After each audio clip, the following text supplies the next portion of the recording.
This episode is brought to you by Shopify. Forget the frustration of picking commerce platforms when you switch your business to Shopify, the global commerce platform that supercharges your selling wherever you sell. With Shopify, you'll harness the same intuitive features, trusted apps, and powerful analytics used by the world's leading brands. Sign up today for your $1 per month trial period at shopify.com/tech, all lowercase. That's shopify.com/tech. If you went on a road trip and you didn't stop for a Big Mac or drop a crispy fry between the car seats or use your McDonald's bag as a placemat, then that wasn't a road trip. It was just a really long drive. Ba-da-ba-ba-ba. At participating McDonald's. In today's episode, how to make the most out of LinkedIn, and you might be able to afford a home sooner than you once thought. And I will be explaining why New Year's resolutions are stupid and 6 tips to setting goals. Enjoy.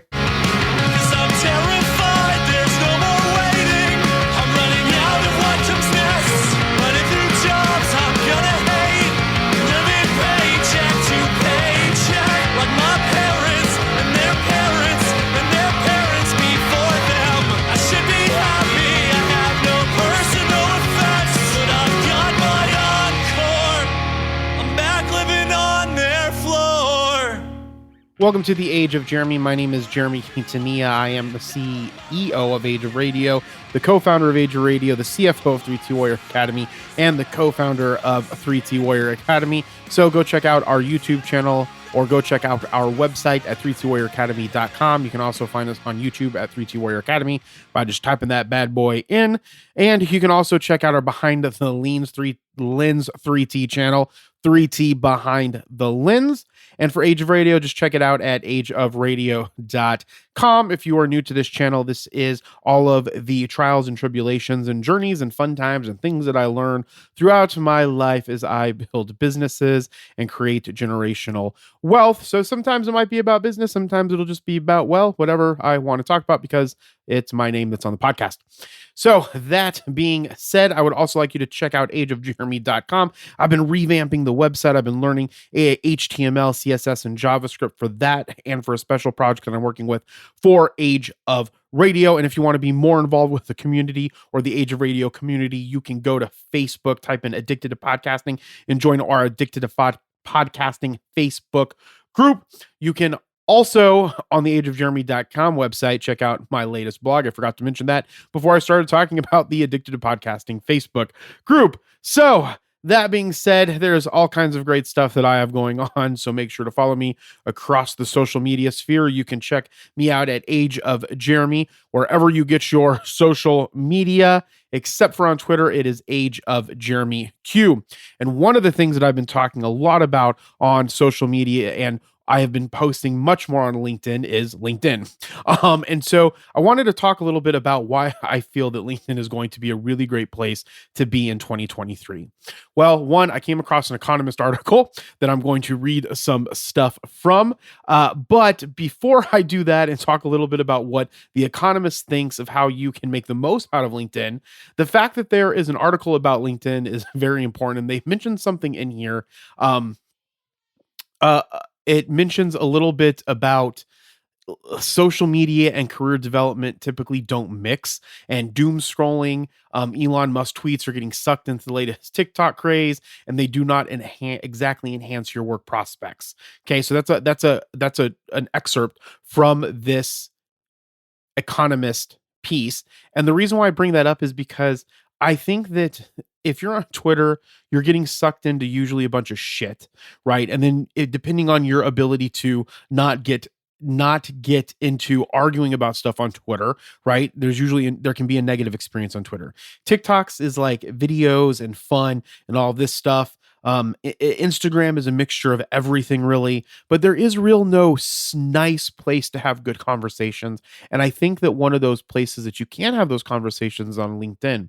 I don't know if you know who Lex Friedman is. He is a PhD from MIT. I think he actually teaches at MIT. He does a lot of stuff on artificial intelligence. He has his own Lex Friedman podcast. I follow him on on LinkedIn. I don't mind listening to. He looks at things from an analytical perspective, and I enjoy maybe not listening to his podcast all the time. Not because I don't enjoy it, because I just don't have time for it. But I interact with him on LinkedIn, and I enjoy that. And the conversations that we have on, yeah, there's some negative things that can go out about it, right? Depending on who you are and what you say. But it seems like you can have a better conversation, a more professional conversation on LinkedIn. So that's one of the reasons why I think LinkedIn is going to be a big place. The second reason is they are continuously making LinkedIn better. So there's LinkedIn live videos. There's LinkedIn. I forgot what it's called, but it's essentially like Twitter Spaces, but on LinkedIn. Um, Lots of businesses do lives from there. There's the ability to create blog posts from LinkedIn, have newsletters from LinkedIn, and I think there's an opportunity for content creators and business is people and professionals to utilize those features and make it a part of your brand or your personal story or content creation that you do. And so I think that we're going to move a lot more into that realm as more and more things get stupid out in the other social media realms. There's going to be people that want to have this professional piece of it.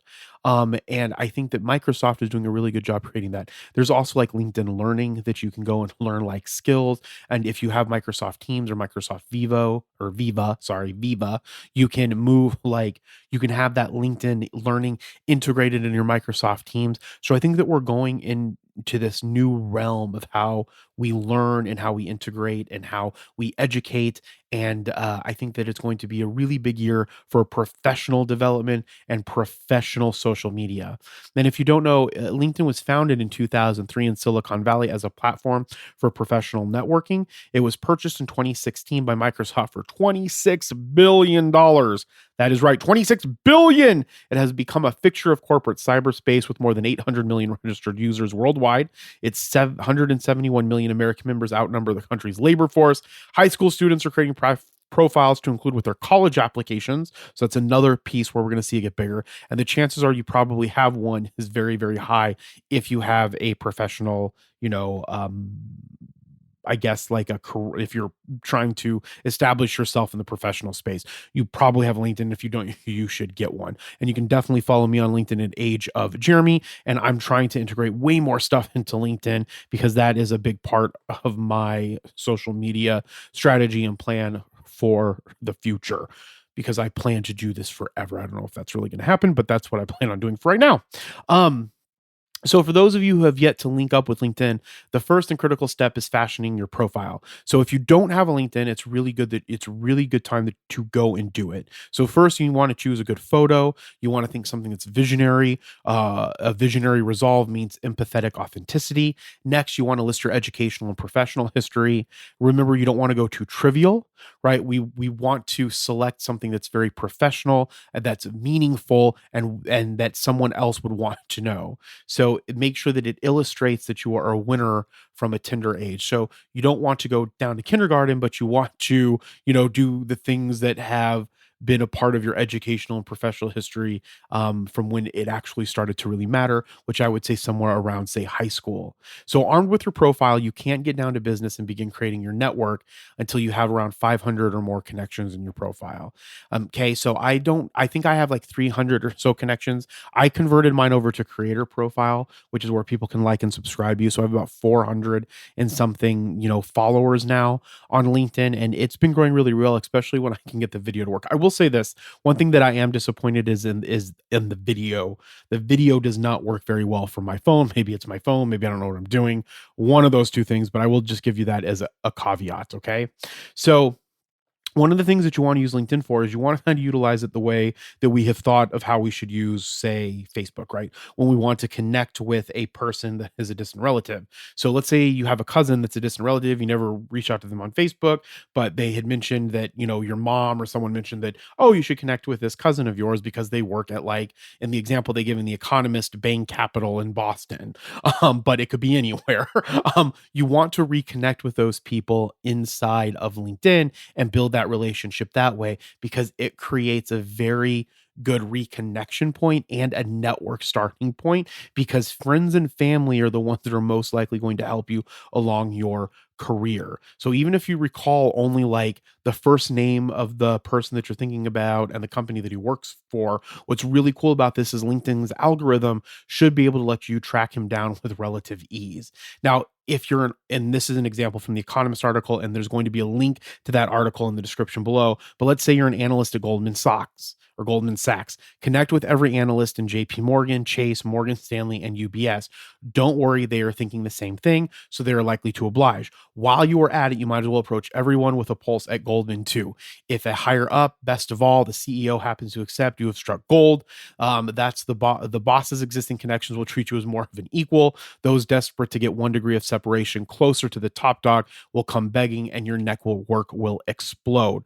So one of the biggest focal points that if you are, there's that saying that always frustrates me because I don't think that it should be this way, and it is. So rather than fighting the power, I'm going to move with the power. And that is that it's not what you know, it's who you know. It should be about what you know, because that's why a bunch of fucking idiots are in charge. But it's not. So you need to play the game, right? So if you play the game, you can't get played. And that's why it's important to start building a network and building good relationships with these, they don't have to be like your best friends, but with your connections, so that you can build bigger connections. So when you're trying to grow and do something, you have people that you can talk to. So that being said, the next thing that they recommend in this Economist article is flaunt your every success. LinkedIn is to white collar workers what Instagram is to fashionistas, a way to present the most envy provoking version of yourself.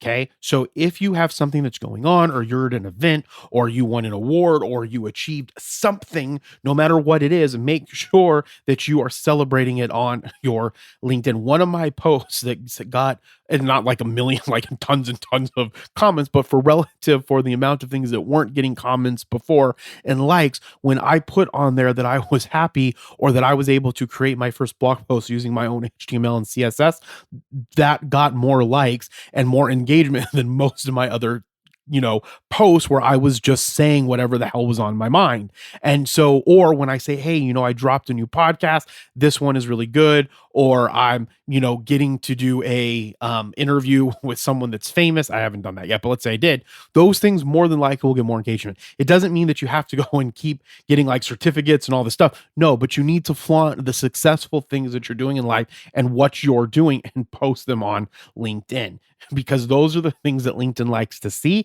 And those are the things that other people in the professions or in the professional sphere like to see, because then that encourages them and motivates them. And so they're going to comment about in that regard, because a lot of the times when it comes to the professional people and the people that are business oriented, or the people that are going to be on LinkedIn, they aren't so negative, even though they can be. They aren't as negative as you usually see when you are on other social media platforms, from my experience. I'm not saying that it doesn't exist. I'm saying that I seem to feel and see more optimism when it comes to just everyday people encouraging people, not when it's like a big personality and they say something stupid and then they go after them, or a big corporation. I'm talking about just the people.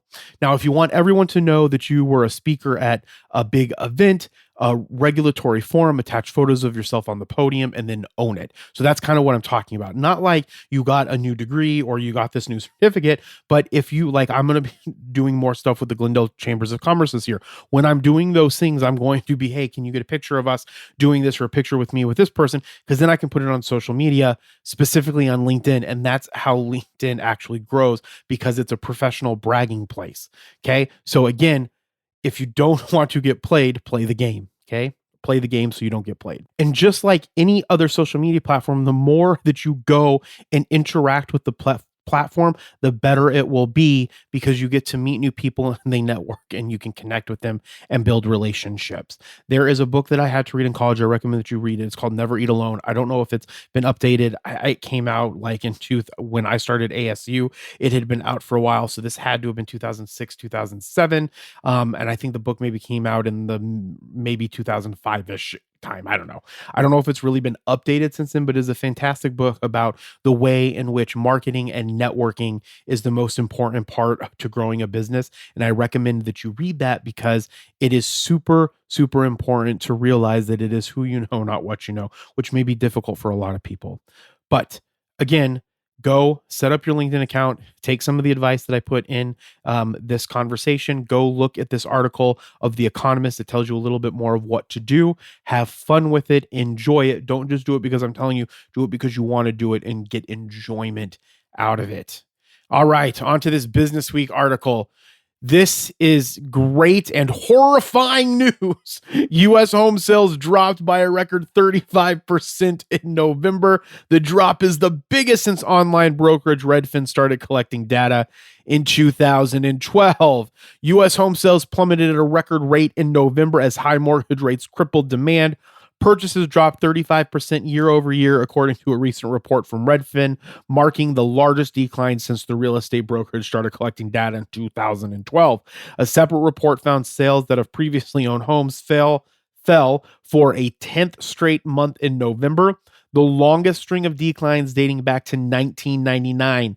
The Federal Reserve's attempt to tamp down inflation this year have brought the housing market to a screeching halt, with high borrowing costs sidelining potential buyers. It's a drastic shift from the buying frenzy early in the pandemic that prompted bidding wars and drove home values through the fucking roof. The cool down has spooked sellers who are slashing prices or taking homes off the market. The median U.S. home sale price rose just 2.6% from a year earlier, the smallest increase since May 2020, according to Redfin.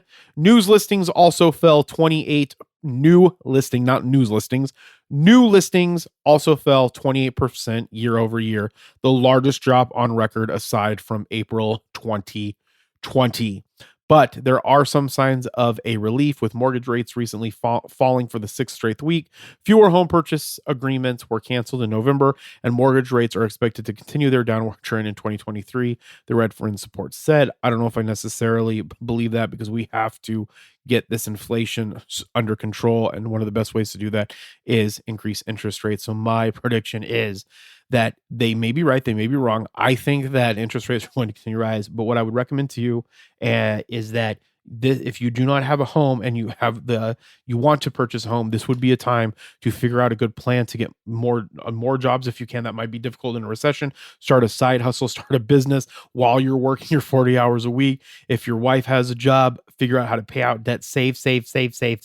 And as these homes come down, you might be in a really, really good spot to get your first home, second home, or a mortgage, or whatever the case is. Right now is a good time. Billionaires and millionaires are made during recessions. Just keep that in mind.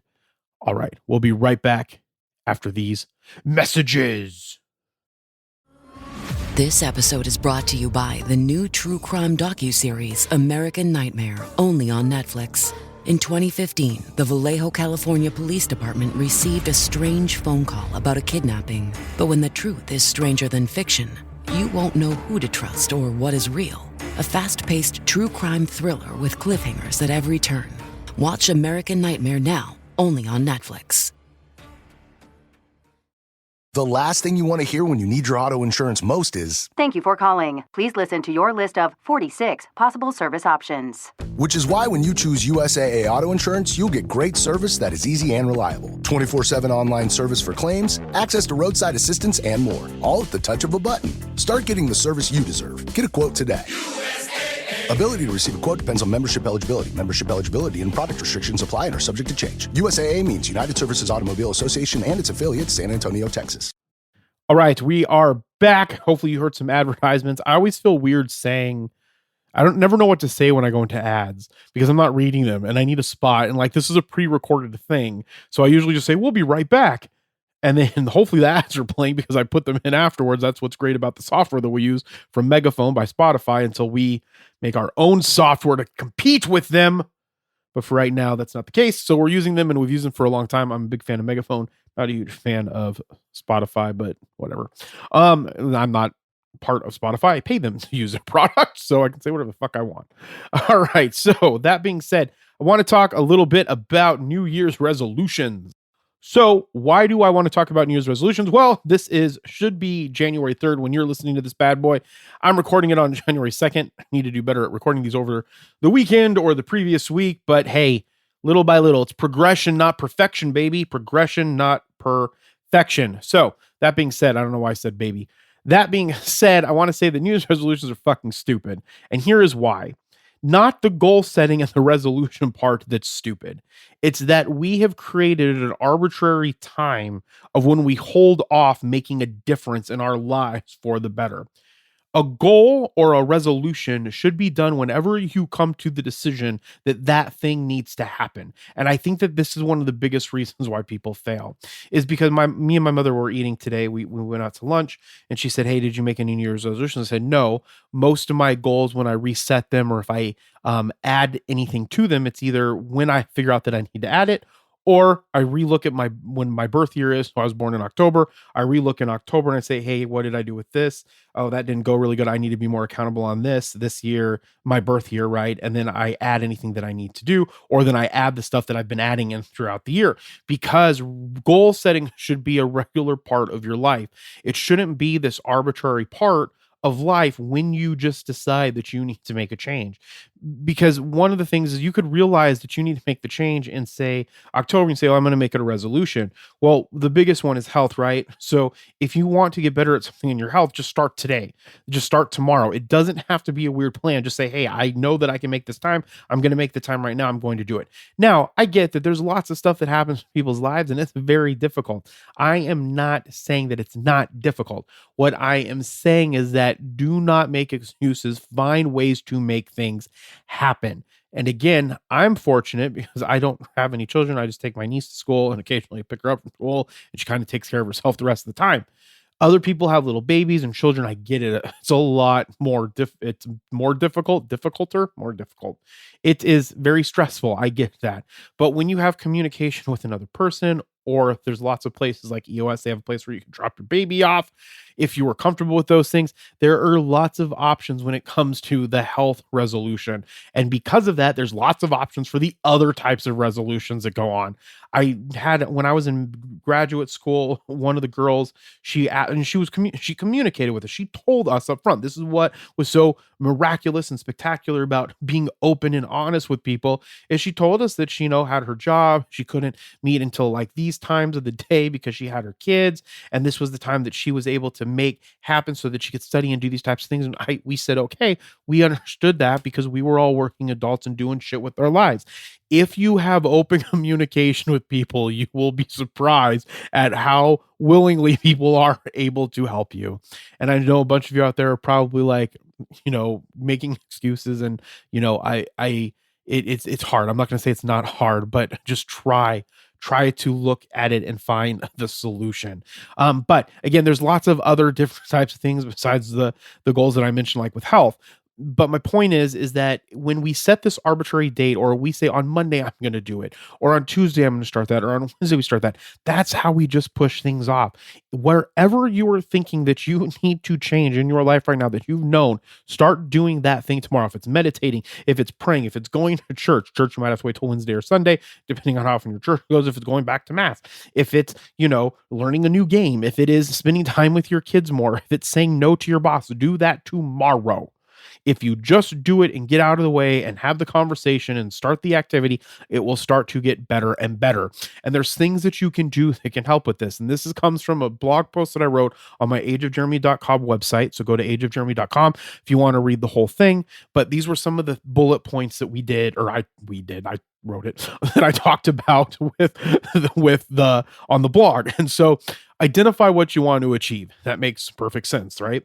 Identify what it is that you want to achieve right now. Identify what you want to achieve. Write it down right this moment. Write down the end result that you want to accomplish when it's all said and done. Right now. Do it right this moment. Make your goals specific and measurable. Okay. This is going to be different based off of the goal. This works well by trying to assign a number or a measurable indicator to track your progress. So, like if you're trying to lose weight, you could say, okay, 2.5 pounds a week. That's the first part of this thing. That's the measurable part. The specific part of this is if I want to lose 2.5 pounds a week, that means that based off of the calories, I have to reduce my calories. What is it? 3,500 calories for a pound or something like that. Hold on, let me look that up because I don't want to give you wrong advice. All right, I still got it. It's 3,500 calories. So you're going to, if you want 2.5 pounds, you're going to have to figure out how you're going to reduce that 7,000 calories a week with diet and exercise. Okay. And how you calculate that, when you're done with that, you then say, okay, this running, weightlifting, I'm going to do this 3 or 4 times a week. I'm going to reduce my calories this much by doing this. And you set a plan in place. That's how you do more of the specific thing about it. I think sometimes when we think specific, we're like, okay, 2.5 pounds is measurable and it's specific because it's a number. No, specific. The end goal, where you want to be, how are you going to get there, are the specific activities that you are going to do to get to that spot. So maybe actually it should be make your goals activity-based, specific, and measurable is maybe what it should be. And maybe people would do better at it, right? For me, like I'm coding, trying to code my own thing. So like the activity piece of it, right? Every week I'm going to, or every other week, I'm going to code my own blog. I'm going to practice CSS and HTML, go through this one book, an hour or half an hour a night and 2 hours on each of the weekend nights. And then once I'm done with this book, I'm going to move to JavaScript, right? And in the meantime, I'm going to learn how Figma and Adobe XD work to be able to draw out the front end, right?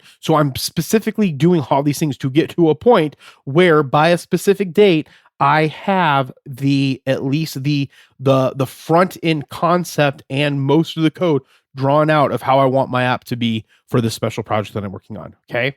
So the other thing that you can do, and I put this in the blog article, I give an example of a scorecard. This is what I did with my, so you do what's called a balanced scorecard. So in the blog post, there is a scorecard. So at ageofjeremy.com, you can click on that blog post and it gives a brief example of what a scorecard is. Okay. And it's where like you have the goal, you have how much of it you did, and then the percent that you did to that goal. And that helps keep you accountable. Okay. So I'll talk about it a little bit more in a second. So then the third thing is set deadlines for your goals. Making sure you have a timeline drawn out can help you stay motivated and on track. It can make sure that the deadlines are realistic. Don't give yourself the 3 weeks to lose 50 pounds when you should only be losing about 2.5 pounds a week, or maybe even 1 pound a week. Okay. Then what you want to do is break down those goals into smaller steps with achievable milestones. This is more so of where you're going to like draw out the activity piece of it, right? So what are the smaller steps that are going to get me into this? Okay, well, I have to, with my coding case, and then I'll, with my coding piece, I need to practice every night. So from 10 to 11, I'm going to practice, or 10 to 10:30, I'm going to practice wherever I'm at in my CSS and HTML book. Once that's done, then those times are going to be for JavaScript. Okay. Then I'm going to have a set time on the weekends to go over the Adobe XD stuff. Then I'm going to have a set date of when that Adobe XD stuff should be finalized. And I can actually show it to people and say, hey, this is what I want to look like, and then get feedback, what I want the app to look like, then get feedback, and then be able to move forward with that. Okay. So when you're doing that, you're breaking these down goals into smaller steps with achievable milestones. The example that I gave in the blog post, which again, you can get at ageofjeremy.com, is that I know in January, I want to have 2 new blog posts. So that will be 1 milestone. In February, I want to do another 2 blog posts. However, after that, I might set a 3rd milestone. So like, for instance, it would be for Q1, I want to have 7 blog posts complete, right? So it would be January 2, February 2, Q1, 7 in totality. Now that's 3 milestones. So the first one is the 2 blog posts in January. The second one is the 2 blog posts in February. The third one are the 7 blog posts by the end of Q1. In this way, I'm now thinking of it in smaller chunks. I'm not thinking of it in this larger piece, but then I'm moving to these larger pieces on top of those smaller pieces to create realistic milestones so that I know I'm moving myself forward, right? So then like the 5th step is tracking your progress. This directly ties into the scorecard example, right? So you keep track of your progression. So in the scorecard, and again, you can see it online, is that like in January, I want to have 2 blog posts. If I only do 1, then that's only 50% of the goal. I'm going to look at that at January. So then I can be looking at it and be like, okay, I didn't meet this. If I'm trying to lose 2 pounds a week, I should be measuring my weight every week or every 2 weeks, in which case, if it's 2 weeks, it should be 5 pounds. So then I can say, okay, I'm not making the smaller milestones. Why not? And what can I be doing differently to make sure that I am getting them right in the future? Okay. Or what can I do differently so that I know that I can, get back on track and, meet the actual goal that I'm trying to do. And what you'll find, or at least what I find, is you sometimes don't make it. But what the accountability piece does is it makes you look at it so that then you can say, okay, what didn't I do and what could I do better, so that you could start moving forward and start meeting the actual goals occasionally. And then you'll start realizing that you're getting better and better at it. And then you can extrapolate these, these activities and the concepts that you learn along the way, and then put them into other goals that you're trying to accomplish in your life. Right. Okay. So, and then the last thing is you want to celebrate your achievements. So you want to take time to celebrate how awesome you were doing. There's nothing wrong with saying, hey, I did a really good job. I was really proud of myself. I need to go back to that blog post. It is up. It's at ageofjeremy.com. I've said that like 9 times, but I'm trying to get that stuck in your head. Is that there's some error probably on it. I was going to try to reread it today. I didn't really actually mean to launch it. I was trying to figure out how to get it to show up with how I have the blog post section in the WordPress site, but I coded the whole thing in Visual Studio Code first. And then I put it into an HTML tag or block inside of Elementor. And then I made the other necessary changements utilizing the code editor inside of Elementor. And to me, that was a fantastic achievement. So I celebrated that to myself. And then I celebrated it to LinkedIn, and hopefully I'm imagining people are going to say great stuff, right? And so, just how they did when I said that I'm starting to do it. Now that I finished it, they should say the same thing. If not, I'm going to keep doing it because eventually it will start getting more traction. We usually stop things too soon. And that's then the reason why is because we get setbacks, or in this case, we fail because the first month, maybe we don't lose the 2 pounds every week in these examples, or maybe in January and February, I only put 1 blog post out, right? I haven't done a blog post since 2020, but now it's 2023 and I'm doing more blog posts. You have to keep going. And sometimes you will start and stop, right? But then the next time you do it, you'll go longer. And eventually it'll be a thing where you're constantly doing it, or you start getting the willpower because you've been creating willpower over this time, where you know that on Monday night at 7:53 p.m., I know I need to have a podcast out for Tuesday. And I'm so committed to getting 2 out a week that I am recording this right now because I enjoy it. One, so this I don't mind because I'm enjoying it a lot more, talking and doing it the way that I'm doing it. Right. And secondly, because I know that it's so important to something that I want to achieve, even if only 7 people listen to it, right? In December, we only had like 300 or 400 downloads for this podcast, but that is almost twice as much I had than 3 months ago because I started doing it consistently. And it's going to keep growing as my social media keeps going, as I keep doing call to actions. So you want to celebrate those things. So celebrate your achievements. There is nothing egotistical about being proud of your accomplishments, only if you act like a fucking dickhead because of it. All right. So don't give a fuck about New Year's resolutions. Just when you want to make the change, when you want to make the goal, think of these things, identify what you want to achieve, make your goals specific and measurable, set deadlines for your goals, break down the goals into smaller steps with achievable milestones, track your progress, and celebrate your achievements. I hope you enjoyed this episode. If you liked this episode, make sure you like this episode and subscribe to this episode in your favorite podcatcher. I'm going to say that again in a few seconds, but remember, be thankful, grateful, and kind, and we will talk with you next time. Bye.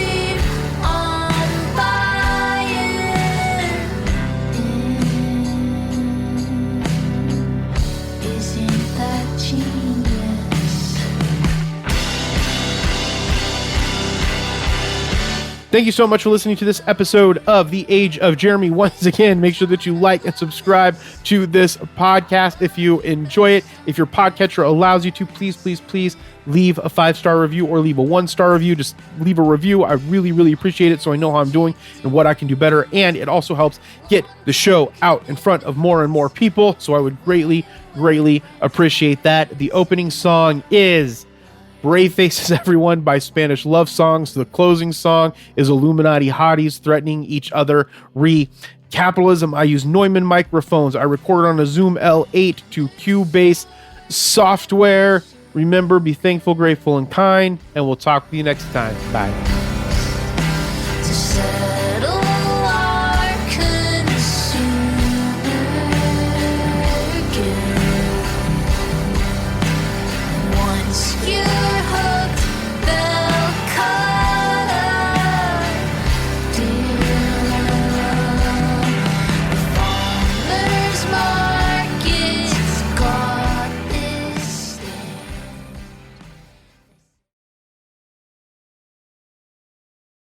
Okay, everybody, it's Michael E. Cullen II. And I'm Sesame and Carta from the All Too Real 2 podcast. We're passionate about movies, TV, and pretty much all things pop culture. Dive into the chaos of failed sitcoms, direct-to-video sequels, and the quirky realms of cinema and TV. Join us every Thursday for your dose of All Too Real 2 entertainment. We'll guide you through debates like whether Howard the Duck qualifies as a superhero. Ponder if Larry the Cable Guy could be the new Rock or Schwarzenegger. Discover if some shows and movies should have stayed in the cutting room. Ever heard of a sitcom featuring that dictator with the funny mustache? Well, we watched it. We're dedicated to unraveling the peculiarities of pop culture, sometimes with awesome guests. So, if you're into the eccentric world of pop culture, listen and subscribe to All Too Real 2. Available wherever you find podcasts and on Age of Radio.